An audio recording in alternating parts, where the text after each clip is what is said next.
I've got some great news. My Amazon Made Easy membership is now open. No more waiting. You can join at any time and get the guidance, resources, and support you need to grow your business on Amazon. Whether you're just getting started or you're looking to scale, you'll have access to expert advice, a supportive community, and ongoing help whenever you need it. If you're ready to make selling on Amazon easier, head to vickyweinberg.com/membership to join today. Welcome to the Bring Your Product Idea to Life podcast. This is the podcast for you if you're getting started selling products or if you'd like to create your own product to sell. I'm Vicky Weinberg, a product creation coach and Amazon expert. Every week, I share friendly, practical advice as well as inspirational stories from small businesses. Let's get started.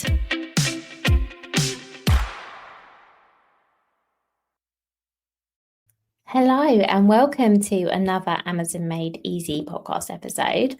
It's so nice to have you here. Little reminder, if you are listening to this episode, you can actually watch this episode. I'm recording video. This will be on YouTube, so you can watch this episode if that's how you like to get your podcasts. So we are well into quarter two now. So I'm recording this episode at the beginning of April. By the time you listen to it, it'll be the end of April. So we're almost a whole month into quarter two. And what can I say? Amazon is never boring because 2025 so far has seen quite a lot of changes.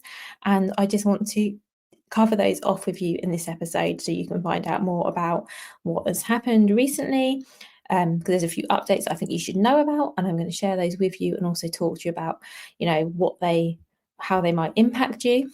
I'm going to keep this really, really brief as well because the last couple of episodes have been a bit longer than I would have expected. And then I'm going to talk to you about a few things that are coming up later this year as well, or my predictions, what I think is going to come up later this year for you to think about and keep an eye on as well.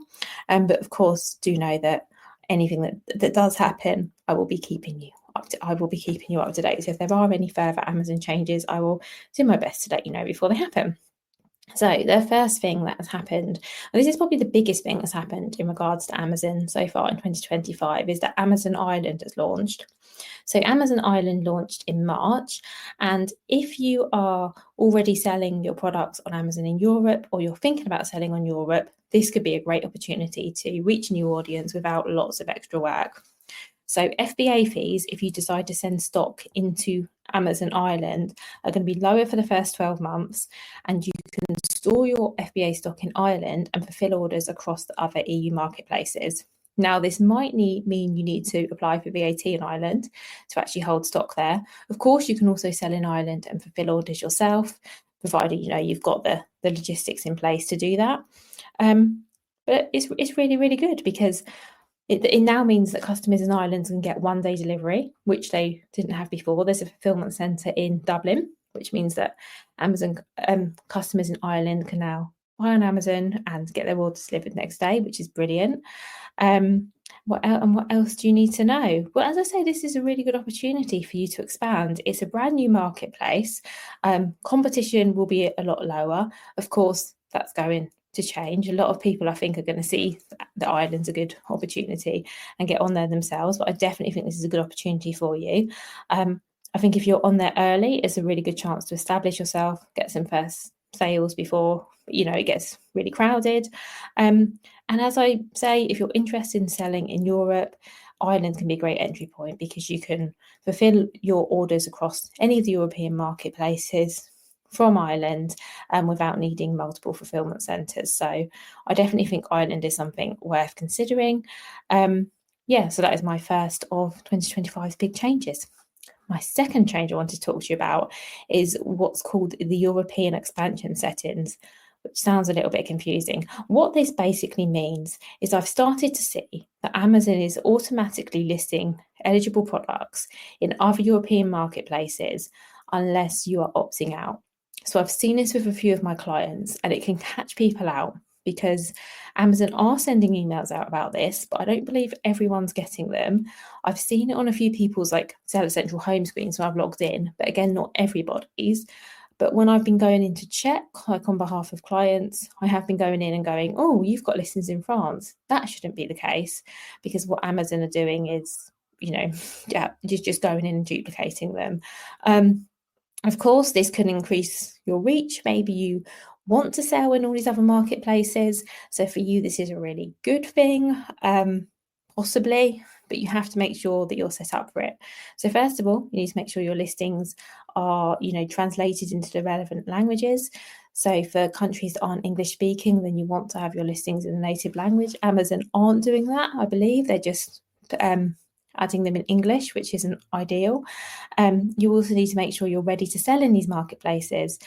So if you are fulfilling your own orders and Amazon has gone and added your products into Germany, are you set up to fulfill orders in Germany yourself? Because if you're not, you'll want to close those down. Also, if you are using FBA, then there's a chance that Amazon will use their European fulfillment network to send your UK FBA stock to customers in another marketplace.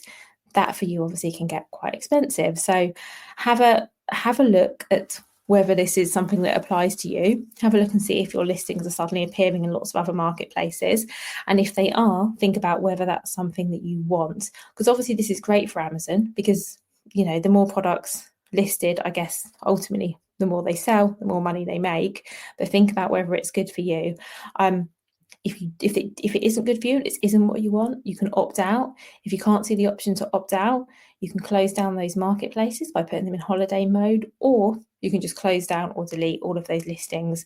But do go and check your European marketplaces and see if there are any listings that have popped up that you weren't expecting. And then the third new thing so far this year is the Amazon Global Logistics rollout. This is another update that I think could hopefully be a positive one. So what this basically means is that it gives you more options to get your stock into Amazon fulfillment centers, including you can now ship from a manufacturer in China. So actually, unless your products are made in China, this probably isn't super relevant, but if they are, and a lot of people's products are, you can ship directly from China into an Amazon fulfillment center, either in the UK or the US.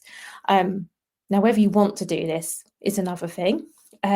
Personally, I never liked having all of my stock held in an Amazon fulfillment center, but then you don't have to. You could potentially split some of your stock straight into Amazon and some wherever else you want it. However, if you're listening to this in the UK and you're looking to sell in the US, this could possibly be a good opportunity for you. Well, depending on tariffs, I guess, but it does make it simpler for you to send your products from the manufacturer directly into the Amazon fulfillment center, as opposed to either sending it from your manufacturer to the UK over to the US, which is also a lot more shipping, or sending it to somewhere in the US to then have it sent on to Amazon. This is something you can now look into. And if you are interested in Amazon Global Logistics, Amazon are offering free webinars on this. Maybe you've got some emails on it. I think a lot of us have, so they're worth listening out for. I went to one of them a few weeks ago. It was quite interesting. It was a lot about how to register and how to get set up, as well as talking about what the program is, how much it costs, etc. So try and get one of those if you're interested. And I'm now going to talk a little bit more about some of the things to look out for the rest of this year, or at least in the next couple of months. First thing is Amazon Prime Day. So this is likely to run for around 4 days, and it's usually mid-July. I think last year it was the 16th and 17th from memory. So it's probably going to be something similar. And Amazon always expects a big increase in traffic over this time. So this is your very, very, very early warning. If you want to participate in Prime Day, keep an eye out for more announcements, but importantly, make sure your listings are ready, make sure you've got stock in place. Where are we now? You've probably got at least 2 months notice, so hopefully this is long enough for you to get prepared. Also, I've been seeing a lot about brand protection, and Amazon have announced a renewed commitment to protecting brands against counterfeit products. So if you're brand registered, you should see even more tools and support being available later this year. So this is to stop people counterfeiting your products. This is to stop people hijacking your listings. This is to stop unauthorized sellers selling your products. I know all of these things can and have been issues for Amazon sellers, and I'm really interested to see exactly what Amazon are going to do to prevent this, but they are talking about making some changes later this year.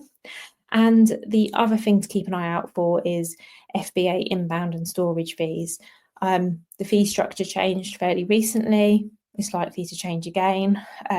always worth double checking your figures fairly regularly to make sure that these changes haven't changed how profitable you're being on Amazon. So if the last time the storage fees changed, you haven't had to look at your margins, maybe have a look now, just so you're prepared if any other changes come up, just in case you need to tweak your pricing or anything else to make sure that Amazon is still profitable for you. Some of these changes, they can look quite small. They're not massive increases, but when they actually start adding up, actually they can have a big impact. So make sure you're really thinking about those. So there's a lot already, isn't there? And we're only a few months into the year. If you ever want help making sense of any of this, let me know. You can always book in a call with me, so via vickyweinberg.com, and we can have a chat through what these actually mean to you.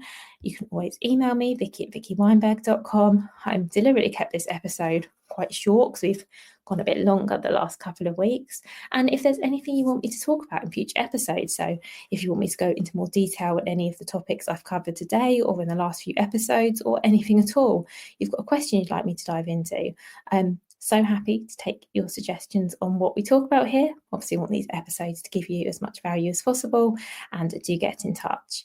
Have a lovely rest of the week. I will be back with my regular interview on Friday and another one of these Amazon Made Easy bonuses next Tuesday.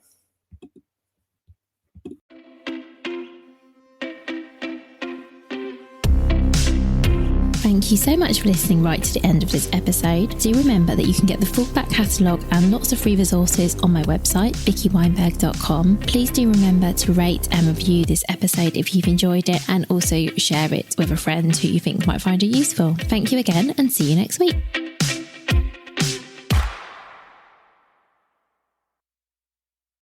Hi, this is just a little note to say if you've enjoyed this episode, or indeed any of the episodes, and you would like to, I don't know, buy me a coffee or something, you can actually now leave tips. So there's a link to how to do this in the show note. Of course, do not feel obliged to do this. This is a free podcast. This will always be a free podcast. But as I say, if you want to buy me a coffee, you can do that via the link in the show notes.